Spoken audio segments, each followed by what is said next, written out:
존경하는 시민 여러분, 그리고 언론인 여러분, 서울특별시의회 이상욱 의원입니다. 오늘 저희 서울시의원 3인이 이 자리에 함께 선 이유는 이재명 정권 들어 심화되고 있는 국정운영 실패와 민생 파탄에 대한 시민들의 불안과 분노를 대변하기 위해서입니다. 지난 수개월 동안 우리 사회 곳곳에서 서민 경제는 무너지고 주거 불안은 커졌으며 정부의 무책임과 무능은 국민의 삶을 위협하고 있습니다. 이 사태는 특정 분야의 실수나 일시적 정책 실패가 아니라 대한민국의 미래 기반을 흔드는 총체적 난맥상입니다. 이에 저희 서울시의원들은 각자의 분야에서 시민의 삶을 지켜온 책임 있는 민의의 대변자로서 이재명 정권의 민생 파괴적 국정운영을 더는 좌시할 수 없다는 판단으로 이 자리에 섰습니다. 먼저 이재명 정권의 부동산 정책 실패와 전세 대란의 심각성에 대해 말씀드리겠습니다. 12월의 찬바람보다 더 매섭고 가혹한 한파가 우리 서울 청년들에게 몰아치고 있습니다. 바로 주거 빈곤이라는 한파입니다. 오늘 저는 서울 시민의 대변인이자 동시대를 살아가는 청년의 한 사람으로서 이재명 정권의 파탄난 부동산 정책을 고발하고 무너진 주거 사다리를 복원하고자 합니다. 이재명 정부는 출범 당시 무엇을 약속했습니까? 투기 세력을 잡고 집값 안정시키겠다. 누구나 집 걱정 없이 사는 세상을 만들겠다고 호언장담했습니다. 기본주택이라는 화려한 구호로 청년들을 현혹했습니다. 그러나 지금 현실은 어떻습니까? 규제 일변도의 반시장 정책은 서울 도심의 주택 공급을 꽁꽁 묶어버렸습니다. 시장 원리를 무시한 채 가진 자와 가지지 못한 자를 편가르는 증오의 부동산 정치는 결국 집값 폭등이라는 부메랑이 되어 돌아왔습니다. 서울의 아파트값은 청년들이 평생 숨만 쉬고 월급을 모아도 감히 넘볼 수 없는 넘사벽이 되었습니다. 정부가 투기권을 잡겠다고 칼을 휘두르는 동안 정작 잡힌 것은 내 집 마련을 꿈꾸던 평범한 서민들과 청년들이었습니다. 더욱 뼈아픈 것은 전세 대란입니다. 임대차 3법의 무리한 강행과 현실을 도외시한 대출 규제는 전세 시장을 그야말로 쑥대밭으로 만들었습니다. 안전한 전세 매물은 씨가 말랐고 월세는 천정부지로 치솟았습니다. 집을 구하지 못해 결혼을 포기하고 대한민국 수도 서울을 떠날 수밖에 없는 현실, 이것이 이재명 정권이 만든 서울의 자화상 아닙니까? 부동산은 정치가 아니라 민생입니다. 그런데 이 정권은 부동산을 자신들의 이념을 실현하는 실험장으로 여깁니다. 공공만능주의에 빠져 민간 공급을 죄악시하고 징벌적 세금으로 시장을 옥죄는 동안 청년들은 이번 생에 내 집 마련은 망했다는 이생망의 절망에 빠졌습니다. 청년에게 지금은 단순한 거주 공간이 아닙니다. 미래를 설계하고 가정을 꾸리고 안정을 찾는 삶의 베이스 캠프입니다. 이 베이스 캠프를 박살낸 책임 누가 져야 합니까? 이재명 대통령과 정부 여당에 강력히 경고합니다. 실패를 인정하십시오. 그리고 즉각 정책 기조를 전환하십시오. 민간 공급을 활성화하고 거래를 정상화하여 왜곡된 시장을 바로 잡아야 합니다. 청년들의 주거 희망을 앗아간 정권은 미래가 없습니다. 우리는 청년의 이름으로 이 무능한 부동산 독재의 끝까지 맞서 싸울 것입니다. 이상입니다.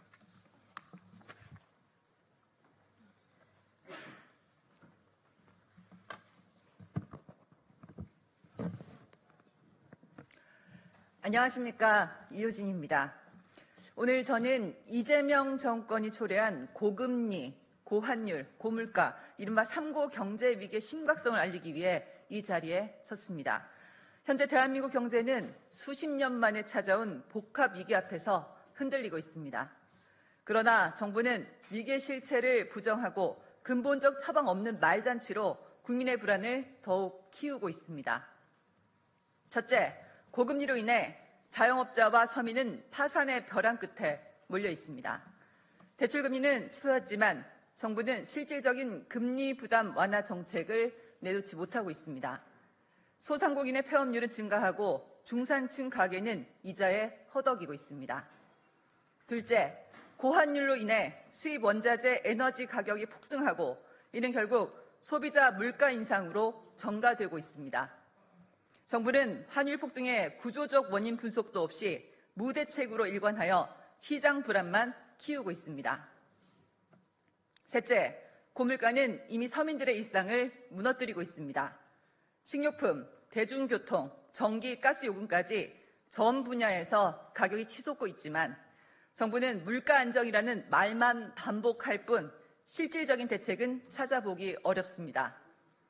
이 세 가지 위기는 서로 얽혀 민생 전체를 압박하는 복합 경제 위기입니다.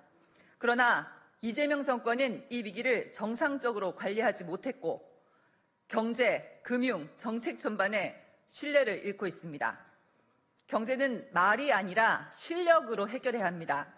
오늘날 위기의 책임을 정치적 논란으로 덮을 수는 없을 것입니다. 저는 다음과 같은 사항을 강력히 요구합니다. 첫째, 서민, 소상공인 금융 부담 완화를 위한 비상대책을 마련해야 합니다. 둘째, 환율 안정을 위한 종합 경제 전략을 수립해야 합니다. 셋째, 물가 급등 분야에 대한 집중 점검과 가격 안정 정책을 추진해야 합니다. 경제 위기는 시간을 지체할 여유가 없습니다. 국민은 지금 절박합니다. 정부는 현실을 직시하고 즉각 행동해야 합니다. 감사합니다.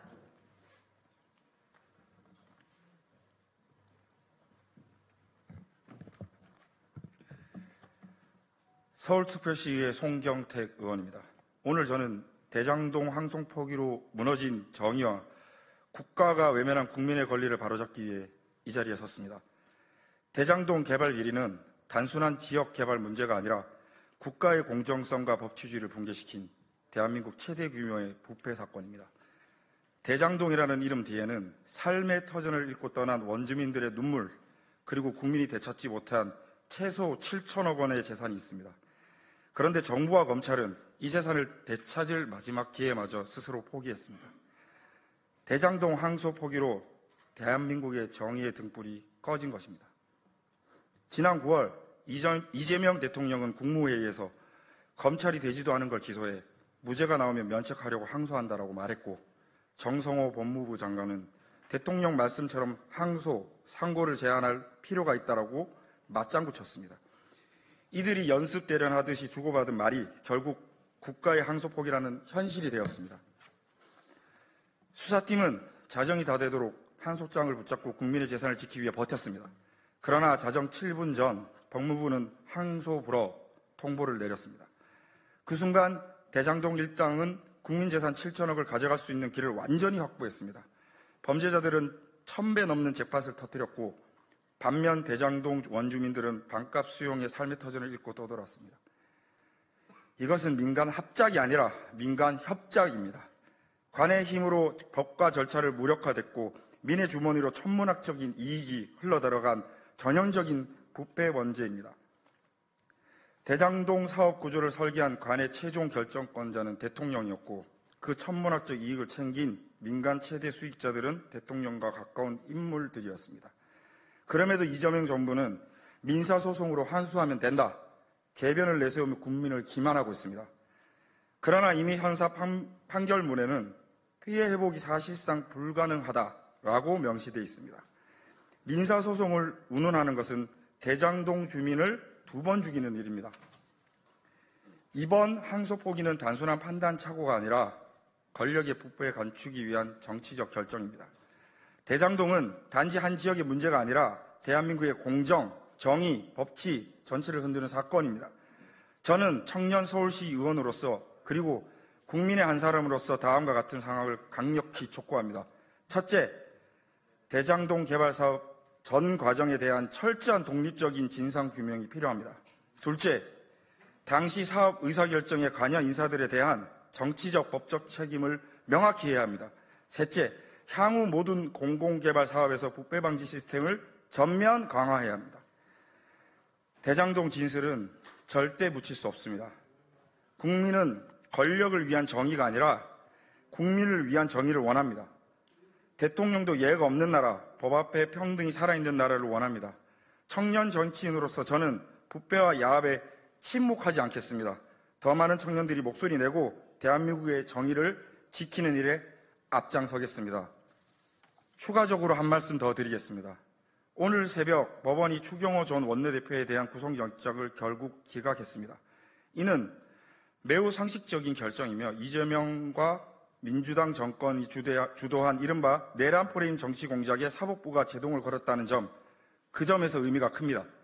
지난 반년 동안 특검은 야당 전 원내대표에게 중재를 뒤집어 씌우기 위해 무리한 수사를 계속해 왔습니다. 그러나 오늘 영장 기각으로 그간의 수사가 정치적 목적인 치중의 억지 수사였음을 밝혀지는 것이 되었습니다. 상상력이 기대 만든 삼류공상 수준의 수사였다는 것을 사실로 드러났고, 민주당과 이재명 정권은 추 전 원내대표에게 내란이라는 극단적인 프레임을 씌우기 위해 각종 방법을 동원했습니다. 특히 영장이 기각될 경우 사법부를 공격하겠다는 정청래 대표의 공격적인 압박은 법치주의를 흔드는 행위였고, 이에 대한 국민들의 분노는 이미 한계에 이르렀습니다. 이번 기각 결정은 그와 같은 무리한 프레임 조작이 더 이상 통하지 않는다는 사법부의 경고이자 마지막 양심의 작동입니다. 민주당이 제기해온 주장이 허술한 정치 공작에 불과했다는 사실을 법원이 명확히 해준 것입니다. 우리 국민의힘을 위헌정당으로 몰아가려던 민주당의 계획은 결국 실패로 돌아갔습니다. 이제 민주당과 이재명 정권은 사법부 압박과 야당 탄압을 멈추고 국정 초점의 민생 회복을 위하여 정진해야 될 것입니다. 국민의 삶이 최우선임을 잊지 말아주시면 감사하겠습니다. 이상입니다.